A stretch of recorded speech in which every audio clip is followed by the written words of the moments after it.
Praise the Lord. கர்த்தரோட நாம மகிமைப்படுவதாக. இன்றைக்கு நாம் பார்க்க போகிறது ஆவியின் மண்டலம், அதுக்கப்புறம் ஆவியில் இருக்கிறது, த spiritual RAM and being in the spirit. இந்த விஷயங்களை நம்ம குறித்து பார்க்கலாம். 90% கிறிஸ்டியன்ஸ் எல்லாருமே ஆவியில் தான் இருக்கிறாங்க தவிர ஆனால் ஆவியின் மண்டலத்தில் கிடையாது. அதனால தான் ஒரு உதாரணத்துக்கு ஆதாம் எடுத்துங்க. ஆதாம் ஏதேன் தோட்டத்துக்குள்ளே இருந்தார். அது ஆவியின் மண்டலம் சொல்லப்படுது. அப்போ ஏதேன் தோட்டத்துக்குள்ள ஆதாம் ஜபம் பண்ணினாருன்னு எந்த வசனம் கிடையாது. ஏன்னா ஆதாம் இருந்தது ஆவின் மண்டலத்துல. அதனால்தான் ஆதாம் ஆவின் மண்டலத்தில் இருந்ததுனால தேவன் தினமும் விசிட் பண்ணார், தினமும் ஆதாம் கிட்ட பேசினார். தினமும் தேவதூதர்கள் விசிட் பண்ணுவாங்க. யார்கிட்ட? ஆதாமு கிட்ட. அப்போ ஆதாம் ஆவியில் இல்லை, ஆதாம் ஆவின் மண்டலத்தில் இருந்தார். இப்போ பூமியிலே ஒரு மண்டலம் இருந்துச்சு, அதுதான் ஏதேன் தோட்டம். இப்போ தேவன் எதை விரும்புகிறார்னா, நீங்க ஆவின் மண்டலத்தில் இருக்கணும்னு விரும்புகிறார். ஏன்னா இப்போ நீங்க ஒரு உதாரணத்துக்கு சொல்றேங்க, நல்லா ஆவியில ஜபிக்கிறவங்க அவங்களுக்கு யாராவது ஒருத்தர் காசிப் பண்ணிட்டாங்கன்னு வச்சுங்க, யாருன்னா பின்னால பேசிட்டாங்கன்னா அவங்களுக்கு ரொம்ப வருத்தமாயிடும். என்னை இப்படி பேசிட்டாங்களே, என்னை இப்படி பேசுறாங்களே, என்னெல்லாம் இப்படி பண்றாங்களே, என் குடும்பத்தை நாசனமாக்குறாங்களே, இப்படி செய்கிறாங்களே, எங்களுக்கு விரோதமாக எழும்புறாங்களே அப்படின்னு புலம்புவீங்க. நிறைய பேர் ஆவியில் இருக்கிற ஜனங்க கூட இப்படிதான் புலம்புறாங்க. ஆனா ஆவின் மண்டலத்துல நீங்க இருந்தீங்கன்னா உன் புலம்பல் வராது. கர்த்தருக்கு நன்றி ஏறெடுப்பீங்க. ஏன்னா எந்த சத்துரு வந்தாலும் ஆண்டவரை நீங்க பார்த்துக்குவீங்கன்னு ஒரு நம்பிக்கையா இருப்பீங்க. அதனால தான் ஆவியில் இருக்கிறவங்களுக்கும் ஆவின் மண்டலத்தில் இருக்கிறவங்க வித்தியாசம். இப்போ ஒரு எக்ஸாம்பிள் சொல்றேங்க. நான் சபையில நிறைய பேர் நல்ல அந்நிய பாஷை பேசுறவங்க, நல்ல வேதத்தை வாசிக்கிறவங்கள நான் பார்த்துருக்கிறேன். அவங்களுக்கே மந்திர கட்டுகளை நான் உடைச்சிருக்கிறேன். அவங்க ஆவியில் இருக்கிறவங்க. ஆனா இதே ஆவின் மண்டலத்தில் இருந்தா அந்த மந்திரம் அவங்களுக்கு வேலை செய்யாது. அதனாலதான் தேவன் எதை விரும்புகிறார்னா ஆவின் மண்டலத்தில் இருக்கிறது தான் அவர் விரும்புகிறார். இப்போ ஒரு உதாரணத்துக்கு யாராவது ஒருத்தர் கிறிஸ்தவங்க எடுத்துங்க, நான் ஆவியில நல்லா நான் ஜெபிக்கணும், அதுக்காக வைராகியமா தினமும் ஜெபம் பண்ண ஆரம்பிப்பாங்க. முதல் நாள் ஜெபம் பண்ணுவாங்க, நல்ல உற்சாகமா இருக்கும், ஆவியில நான் வளர்றதுக்காகன்னு. 2வது நாள் நல்லா ஜெபம் பண்ணுவாங்க, இன்னும் உற்சாகமாயிடும். 3வது நாள் நல்லா ஜெபம் பண்ணுவாங்க. 4வது நாள் ஜெபம் பண்ணும்போது அவங்க மைண்டு சேஞ்ச் ஆகும். என்னடா நம்ம இப்படி ஜெபம் பண்றோமே, ஒரு மாற்றமே இல்லையே. அதனால தான் ஆவியில் இருக்கிறவங்களுக்கு அப்படிதான் பேசுவாங்க. ஆனா ஆவியின் மண்டலத்தில் இருக்கிறவங்க தினமும் ஜெபிப்பாங்க. ஆனா ஆவியின் மண்டலத்துல டிராவல் பண்ணும்போது அவங்க தேவன்கிட்ட ஜெபம் பண்ண வேண்டியது இல்லை, தேவன் நேரடியா பேச ஆரம்பிப்பாருங்க. அதனால தான் நிறைய தீர்க்கதரிசிங்க கூட தேவன் பேசி இருக்கிறார். இப்போ நீங்க ஜெபம் பண்றீங்கன்னு வச்சுங்க, ஜெபம் பண்ணும்போது நல்லா ஆவியில உற்சாகமா வரும்போது திடீர்னு உங்க ஆத்மாக்குள்ளேருந்து ஒரு கோபத்தை கொண்டு வரும். கோபம் உள்ள வந்துச்சுன்னா ஆட்டோமேட்டிக்கா நம்ம பாவம் செய்ய ஆரம்பிச்சிடும். கோபம் பாவம் கிடையாது, பட் கோபத்தினால் உண்டாகப்படுகிறது தான் பாவம். அப்போ நீங்க ஏன் இவ்வளவு நல்லா ஜெபம் பண்ணிட்டு ஏன் பாவம் செய்றீங்கன்னா, நீங்க உங்களுடைய ஆத்மா டிமாண்ட் பண்ணுது, பாவத்தை செய்ய சொல்லுது. உங்க ஆத்மா என்ன சொல்லுதோ அது வேலை செய்ய ஆரம்பிக்குது நம்மளுடைய ஆவி. அதனாலதான் இந்த ஆத்மா எப்பயுமே தினமும் என்ன பண்ணுது, டிமாண்ட் பண்ணே இருக்குது. அதனால ஆவியில் இருக்கிறத விட நீங்க ஆவின் மண்டலத்தில் இருக்கிறது தான் நல்லது. அதனால தான் ஆதாம் எதுல இருந்தார்? ஆவின் மண்டலத்தில் இருந்தார். ஆதாம் தனிமையில் இருக்கிறது நல்லதுன்னு சொல்லி ஆண்டவர் ஏவாளை கொடுத்தார். ஆனா சாத்தான் ஆதாம் கிட்ட வரல. சாத்தான் நேரா ஏவாள் கிட்ட போனான். ஏவாளை வஞ்சித்த ஏவாள் மூலியமா ஆதாமை சாவிட வச்சு கனியே, அப்போது ஆதாம் கீழே விழுந்தான். அப்போ நீங்க நல்லா கவனிங்க, ஆவின் மண்டலத்தில் இருந்துன்னா கீழே விழுந்ததுமே தேவன் விசிட் பண்ண வராரு தினமும். அப்போ ஆதாம் ஆவின் மண்டலத்தில் இல்லை. அதனால தான் கீழே இறங்கி ஆதாம் எங்கேன்னு அவர் கேட்கிறார். அப்போ தேவன் எதை விரும்புறாருன்னா நம்ம ஆவின் மண்டலத்துல இருக்கிறதா விரும்புறாரு. இப்போ ஆதாம் ஆவின் மண்டலத்தில் இருந்தான். ஆனா ஆவின் மண்டலத்தில் இருந்து ஏதேன் தோட்டத்துக்குள்ள அவன் ஜபம் பண்ணினான்னு இல்லை. ஆனா வசனம் தெளிவாய் சொல்லுது, ஆதாமுடைய மகன் 3வது உள்ள சேத், அந்த சேத்தோடைய வம்சம் தான் ஆண்டவரை நோக்கி கூப்பிட்டுச்சுன்னு வசனம் சொல்லுது. அப்போ ஆதாம் இருந்த காலத்துல பாத்தீங்கன்னா ஜபம் இல்லை, ஏன்னா ஆவின் மண்டலத்துல அவன் இருந்தான். ரோமர் 5:5 சொல்லுது, ஆவியானவர் நம்மளுடைய இருதயத்துல வராராம். எங்க வராரா? நம்மளுடைய இருதயத்தை நிரப்புகிறாராம் அவர். ஏன்னா இருதயத்தை படித்தது ஆண்டவர். இதுதான் நீங்க ஆண்டவருக்கு திறந்து கொடுக்கணும். உங்களுக்குள்ள ஆண்டவர் வரணும். நீங்க அந்த ஆவின் மண்டலத்துல நீங்க டிராவல் ஆகணும். தினமும் தேவன் உங்களை என்ன பண்ணுவாரு? விசிட் பண்ணுவாரு. அதனால ஆதாம் ஆண்டவர் ஏதேன் தோட்டத்துக்குள்ள என்ன பண்ணிட்டாரு? வெளியே அனுப்பிட்டாரு. ஆனா ஏதேன் தோட்டத்துக்குள்ள இருக்கும்போது தேவன் தினமும் ஆதாமோடு பேசினார். தினமும் ஆண்டவரை தேடி வருவார், தினமும் தூதருங்க வருவாங்க. அப்போ ரைட்டான பிளேஸில் அவன் இருந்ததுனால அதனால தான் ஆண்டவர் ஆதாமை தேடி வந்தார். ஆனால் எப்போ அவன் அந்த இடத்த விட்டு அவன் பாவம் செய்தானோ அப்போவே அவனுடைய ரைட்டான பிளேஸ் இப்போ ராங்காக மாறிச்சு. நீங்கள் எப்போ ரைட்டான பிளேஸில் இருக்கிறீங்களோ ஆண்டவர் தினமும் உங்களை என்ன பண்ணுவார், விசிட் பண்ணுவாருங்க. அதனால தான் பைபிளில் தெளிவாக சொல்லப்பட்டு இருக்குது, ஆதாமுடைய பிள்ளைங்க தான் ஜபத்தை ஏறெடுத்தாங்க. முத பைபிள் மென்ஷன், அது சேத் வம்சம். அப்போ ஆதாமு ஜபம் பண்ணல. அப்போ நீங்க ஒரு எக்ஸாம்பிள் சொல்றேங்க, நீங்க ஆவியில் இருக்கிறீங்கன்னு வச்சுங்க. இப்போ ஆவியில நல்லா ஜபம் பண்ண இருக்கிறீங்கன்னா தேவதூதர்களை பார்க்குவீங்க, உனக்கு முன்ன வருவான், ஆனா உனக்கு கிராஸ் பண்ண போயிடுவான். ஆனா ஆவின் மண்டலத்தில் இருந்தீங்கன்னு வச்சுங்க, தேவதூதர் வருவான், உன்னோட அவன் பேசிட்டு போவான், உன்னை மீறி அவன் தாண்டி போக முடியாது. அதனாலதான் ஆவின் மண்டலத்தில் நீங்க இருக்கிறதுக்கும் ஆவியில் இருக்கிறதுக்கும் நிறைய வித்தியாசம். இப்போ ஆவியில இருக்கிறவங்க நான் சொல்றேங்க, நான் ஏஞ்சலை பார்த்தேன், நான் இந்த ஊழியக்காரை பார்த்தேன், நான் மருத்துவர்களை பார்த்தேன், இதெல்லாம் ஆவியில் இருக்கிறீங்க நீங்க. ஆனா ஆவின் மண்டலத்தில் இருந்தீங்கன்னா இவங்களை பார்த்தேன்னு சொல்ல மாட்டீங்க, அவங்க உன்னிடத்துல பேச ஆரம்பிப்பாங்க, நீயும் அவங்க இடத்துல என்ன பண்ணுவீங்க, பேச ஆரம்பிப்பீங்க. இப்போ ஒரு உதாரணத்துக்கு சொல்றேங்க, யாக்கோபு எடுத்துங்க. யாக்கோபு வந்து ஒரு கல் தலையாணி வைத்து அவன் தூங்கின்னு இருக்கும்போது திடீர்னு ஒரு ஏஞ்சலுங்க இறங்கி வராங்க, திருப்பி மேலே ஏறுறாங்க. அதை அவன் பார்க்குறான்.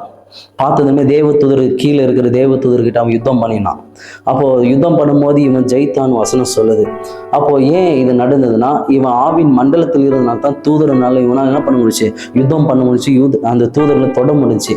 இதுக்கு பேரு தான் வந்து மாறா லெவல்னு சொல்லுவாங்க. மொத்தம் வந்து 7 லெவல் இருக்குது, அதுல முதல் லெவல். அப்போ ஆண்டவர் என்ன எக்ஸ்பெக்ட் பண்றாரு உங்ககிட்டனாக்கா, ஆவியில இருக்கிறத விட ஆவின் மண்டலத்தில் இருங்க. ஏன்னா ஆவின் மண்டலத்துல தான் தேவன் தினமும் அங்கே விசிட் பண்ணுவார், தினமும் வந்துட்டு போவார்.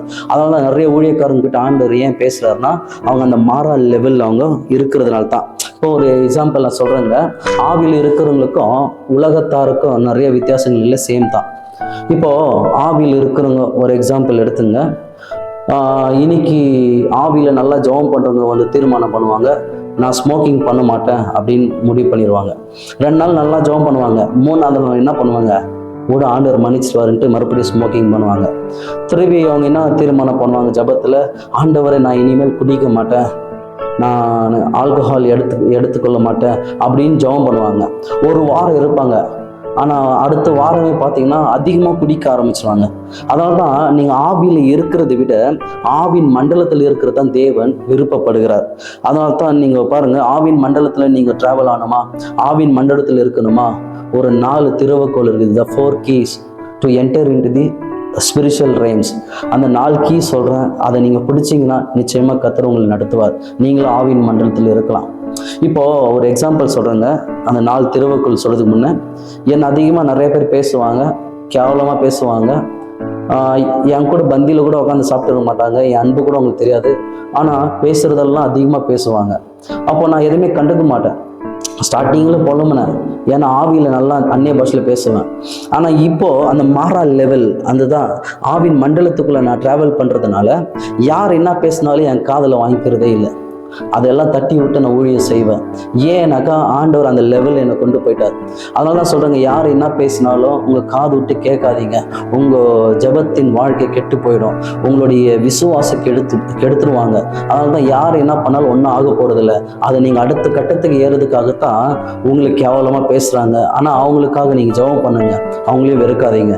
இப்போ 4 திறவுகோல் இருக்குது, the 4 keys to enter into the spiritual realms. முதல் வந்து கிரேஸ், கிருபை அப்படின்னாக்கா எல்லாம் என்ன நினைக்கிறாங்கன்னா, வாரம் போயிட்டு ஆண்டவருக்கு நான் காணிக்கை கொடுத்தா, எவ்ரி மந்த் நான் டைட்ஸ் தசமம் கொடுத்தா எனக்கு கிருபை கிடைச்சிடும். கிடையாதுங்க, கிருபை இலவசமாக கொடுத்துருக்கிறார்.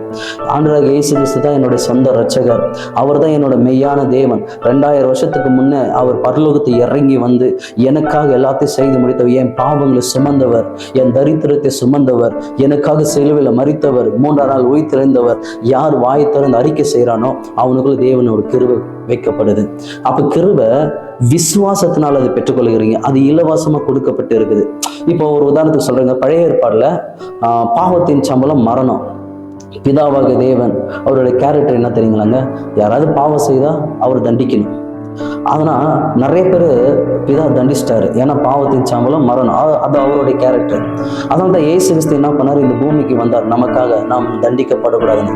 நம்முடைய பாவம் அவர் சுமந்ததுனால இப்போ அவருடைய நீதியை நமக்கு கொடுக்கப்பட்டு இருக்குது. இப்போ நம்ம எல்லாம் நீதிமானா இருக்கிறோம். பழைய ஏற்பாடுல பிதாவையும் கூப்பிட முடியாது, ஏன்னா பாவம் எல்லார் மேலேயும் இருந்துச்சு.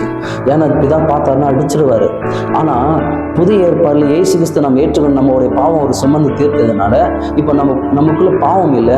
அப்பா பிதாவின்ற புத்திர சுவிகாரத்தின் ஆவியை நம்ம பெற்றுக்கொண்டு இருக்கிறோம். நம்ம இப்போ நேரடியாக பிதாவையும் கூப்பிடலாம். ஏன்னா இப்போ நம்ம பாவம் செய்யலன்னு அப்படி சொல்ல வரலைங்க. இப்போ நான் ஆண்டவர் ஏற்றுக்கொண்டு ஞானஸ்தானம் எடுத்துட்டு இப்போ நான் ஊழியக்காரனா இருக்கிறேன், நான் ஊழியம் செய்கிறேன்னு வச்சுங்க, ஏதாவது ஒரு விஷயத்துல சறுக்குவேன்.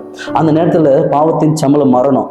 ஏன்னா அவர் சொல்றாரு, நியாயம் பிரமாணம் அழிக்க வரல, அதை நிறைவேற்றி வந்தேன்னு. அவர் நிறைவேற்றிட்டாரு.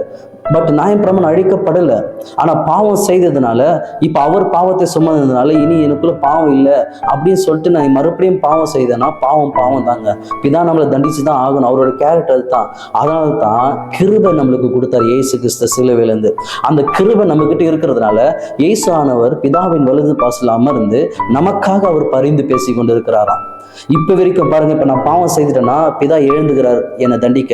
ஆனா உடனே வலது பாசில் இயேசு சொல்றாரு, என் கிருபை கொடுத்திருக்கிறேன், பரிசுத்த ஆவியானவர் கொடுத்திருக்கிறேன், என் புள்ளைய செம்மையான பாதைகளை நடத்தி உம்முடைய வழிகளை கொண்டு வருவான் சொல்லி நம்பிக்கையா அங்க பேசுறாரு. நமக்காக வழக்காடி கொண்டு இருக்கிறார் நம்ம ஆண்டவராகிய இயேசு கிறிஸ்து. அதுதான் அந்த கிருபை. இப்ப கிருபை நம்ம இயேசு அப்பா ஏற்றுக்கொண்டதுனால இவர் தான் என்னுடைய சொந்த ரட்சகனால இப்ப கிருபை நமக்கு கிடைச்சிச்சு. இப்போ நிறைய பேர் எடுத்துங்க, பெரிய பெரிய சர்ச் வச்சுருக்கிறவங்க பாருங்க, கிருபை இல்லை. பணம் இருக்கிறவங்க நல்லா சர்ச் கட்டிட்டு ஊழியம் செய்யறாங்க. ஆனா ஊழிய அழைப்பு இல்லை. ஒரு பிசாஸ் கூட ஓட்டி இருக்க மாட்டாங்க. சபையில ஒரு அற்புதம் கூட செய்திருக்க மாட்டாங்க. ஆனா அவங்க என்ன சொல்லுவாங்க, ஏசப்பா தான் எனக்கு எல்லாமே. கிருபை இல்லைன்னு ஈஸியாக நீங்கள் ஐடென்டிஃபை பண்ணலாம். இன்னைக்கு சர்ச்சுக்கு நிறைய பேர் போகிறது எப்படி தெரியுங்களாங்க? நான் 80% பார்த்துட்டேன். கேஜிஎஃப்லேயே நான் பார்த்துட்டேன். நிறைய பேர் சபைக்கு ஆண்டவர் நான் துதிக்கணும், அவருடைய சத்தத்தை கேட்கணும், அவருடைய வார்த்தை கேட்கணும், நான் ஆவியில் வளரணும், நான் என் ஜப வாழ்க்கை நல்லா இருக்குன்னு சொல்லி போகிறவங்க கொஞ்சம் பேர் தான் இருக்கிறாங்க. ஆனால் மீதி பேர் எப்படி போகிறாங்கன்னா, பெரிய சர்ச் இருக்குது, இன்ஸ்ட்ருமெண்ட்டுங்க ஜாஸ்தி இருக்குது, இப்படி தான் போகிறாங்க. பாருங்க, கிருபை இருந்தால் தான் சபையில் வேலை செய்யும். கிருபை இல்லைன்னு வச்சுங்க வேலை செய்யாது. இன்னைக்கு நிறைய பேர் பாருங்க, கிருபை வைத்து கொண்டு நிறைய அற்புதங்களை வெளியே செய்வாங்க. ஆனால் அவங்களுக்கு நடக்கிறதுக்கு கூட சரி, அவங்க ஊழியம் செய்யறது கூட அவங்களுக்கு ஒரு கார் இல்லை, ஒரு வாகனங்கள் எதுவுமே இல்லை. ஆனால் கிருபை வேலை செய்துனே இருக்கும். அதனால தான் கிருபை எப்படி கிடைச்சிருக்குது எல்லாருக்கும்னாக்கா, ஆண்டவரோட ஊழியக்காரருக்கு ஒரு கிருபை, விசுவாசிகள் ஒரு கிருபை கிடையாது, எல்லாருக்கும் ஈக்குவலாக வச்சிருக்கிற கிருபை. அந்த கிருபை இயேசு ஆனவர் மூலியமா நாம் பெற்றுக்கொண்டோம், அவர் விசுவாசித்தனால. அப்போ ஆவின் மண்டலத்துக்குள்ள நீங்க போகிறதுக்கு கீ எதுனா கிருபை. ரெண்டாவது வந்து மெடிடேஷன். யாக்கோபு 1:8 சொல்றாரு இல்லையா, நீங்க பாத்தீங்கன்னாக்கா யோசுவா 1:8 சொல்றாரு இல்லையா, இரவும் பகலும் என் வார்த்தை தியானிக்கிறவன் அவன் பாக்கியவானன்னு.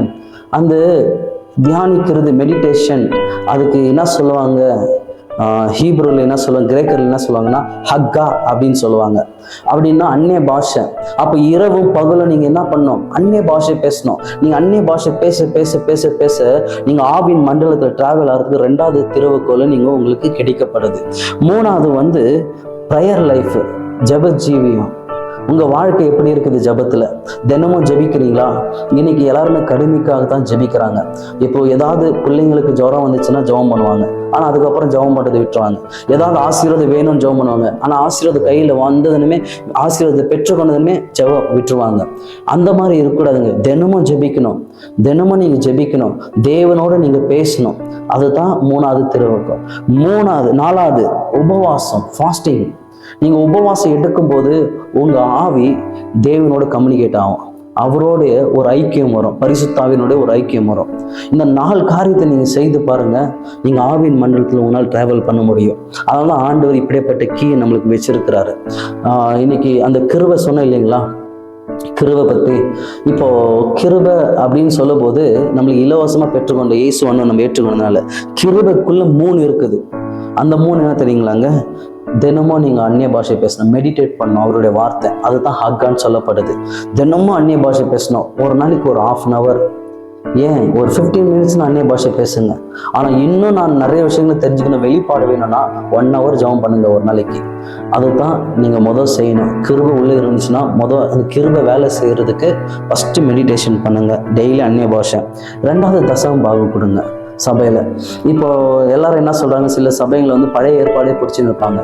என்னன்னு 10ல் 1 பங்கு நீங்க கொடுக்கணும், அப்படி இல்லை நாளை தான் கத்தர் கோபாக்கினி மேலே வந்துடும், கத்தர் உங்களை அடிச்சுருவார், உங்கள் வீட்டுக்குள்ள சாபம் வந்துடும், கத்தருடைய பணத்தை நீங்கள் எடுக்கிறீங்க, கத்தர் கொடுக்க வேண்டியது நீங்கள் கொடுக்காத இருக்கிறீங்கன்னு எல்லாருமே இன்னைக்கு அப்படி பயம் கொடுத்து கொடுங்கிறது இருக்கிறாங்க. புதிய ஏற்பாடில் சொல்லப்பட்டிருக்குது உங்கள் இஷ்டப்படி கொடுங்க சொல்லப்பட்டிருக்குது. அப்போது தசமபாகம் நீங்கள் எவ்ரி மந்த் தேவனுக்குன்னு எடுத்து வச்சு உங்களால் முடிந்த அளவுக்கு நீங்கள் கொடுங்க. அது இவ்வளோ தான் கொடுக்கணும், 10ல் ஒரு பங்கு தான் கொடுக்கணும் அப்படி இல்லைங்க, உங்கள் இஷ்டப்படி நீங்கள் கொடுங்க. 3வது ஆல்டர், பலிபீடம். அது என்னங்க ஆல்டர் அப்படின்னாக்கா, வீட்டில் என்ன பண்ணணும், ஜெபிக்கணும். எங்கேயாச்சும் ஒரு இடத்துல நீங்கள் ஜெபம் பண்ணுறீங்கன்னா டெய்லி அதே இடத்துல ஜெபம் பண்ணுங்க. அந்த இடம் ஒரு பலிப்பீடம் ஆகும். ஏன்னா பலிப்பீடத்தை சுற்றி வருகிற தேவன் அவர். பலிப்பீடம் எங்கே இருக்குது தேவன் அங்கே இருப்பார், தேவனோட அக்கினி அங்கே இருக்கும். அப்போ நீங்கள் வீட்டில் தினமும் ஜெபிக்கிறீங்கன்னா அந்த இடம் சுத்தமாக வைங்க. அந்த இடம் ஃபுல்லாகவே சுத்தமாக வச்சுங்க. சில்பர் ஷூஸ் எதுவுமே இருக்கக்கூடாதுங்க. நல்லா சுத்தமாக வச்சு அந்த இடத்துல ஜெபம் பண்ணுங்க. இது ஜெபிக்கிறதுக்குன்னு இந்த இடம் சொல்லி ஜெபம் பண்ணுங்க. நிச்சயமா அந்த இடத்துல தேவனுடைய கிருபை வேலை செய்யும். அப்போ கிருபை வேலை செய்யணும். 3, 1 டெய்லி அந்நிய பாஷை பேசணும். 2வது தேவன் தசமம் கொடுக்கணும். 3வது உன் ப்ரேயர் ஒரே இடத்துல நீங்கள் ஜெபிக்கணும். டெய்லி நீங்கள் ஜெபிக்கும் போது இந்த ஆவின் மண்டலத்துக்குள்ள நீங்கள் டிராவல் ஆக முடியும். அதைத்தான் தேவன் விரும்புகிறார். ஆவியில் இருக்கிறத விட ஆவின் மண்டலத்தில் இருங்கன்றார் ஆண்டவர். இன்னைக்கு நிறைய பேர் ஆவியில தான் இருக்கிறாங்க. அதனால தான் மந்திரம் செய்வது கூட அவங்களுக்கு நான் உடைச்சிருக்கிறேன். அவங்க கேட்பாங்க, நான் நல்லா அந்நிய பாஷை பேச, நல்லா நான் வேதத்தை வாசிக்கிறேன், எனக்கே இது நடக்குதுன்னா ஆண்டவர் வேற லெவலில் கொண்டு போக சொல்றாரு. மாறா லெவல்னு ஒன்று இருக்குது. அந்த லெவலுக்கு நீங்க போகணும். அதுக்கு தான் 4 கீ நான் உங்களுக்கு கொடுத்துருக்கிறேன். இந்த 4 keys to enter into the spiritual realm. கிருபை, 2வது மெடிடேஷன், தியானிக்கிறது, 3வது ஜப வாழ்க்கை, ப்ரேயர் லைஃப், 4வது உபவாசம், ஃபாஸ்டிங். இந்த 4 பிடிச்சிங்க, நீ இதை ஃபாலோ பண்ணுங்க. ஆவின் மண்டல கத்தர் கொண்டு போவார். தேவதூதரை பார்க்கறதை விட பார்த்த தேவதூதர் உங்ககிட்ட பேச ஆரம்பிப்பா. நீங்களும் அவனோட பேச ஆரம்பிங்க. தேவன் உங்களோட விசிட் பண்ணுவார் தினமும். அதனால தான் ஆதாம் கிட்ட தேவன் தினமும் விசிட் பண்ணார். அவன் மாறா லெவலில் இருந்தான். நீங்களும் அந்த லெவலுக்கு போங்க. கத்தர் நிச்சயமா உங்களை ஆசீர்வதிப்பார். இது பார்ட் 1 தாங்க. இன்னொரு பார்ட் 2 வரப்போகுது. வெயிட் பண்ணுங்க, ஜெபம் பண்ணுங்க. உங்களுக்கு இந்த மெசேஜ் ஆண்டவர் பேசியிருந்தா நல்ல கிறிஸ்துவ வாழ்க்கையில் நல்லா வளர்ந்து கொண்டிருக்கிற பிள்ளைங்களுக்கு ஷேர் பண்ணுங்க. அவங்களுக்கு ரொம்ப ஹெல்ப் ஆகும்.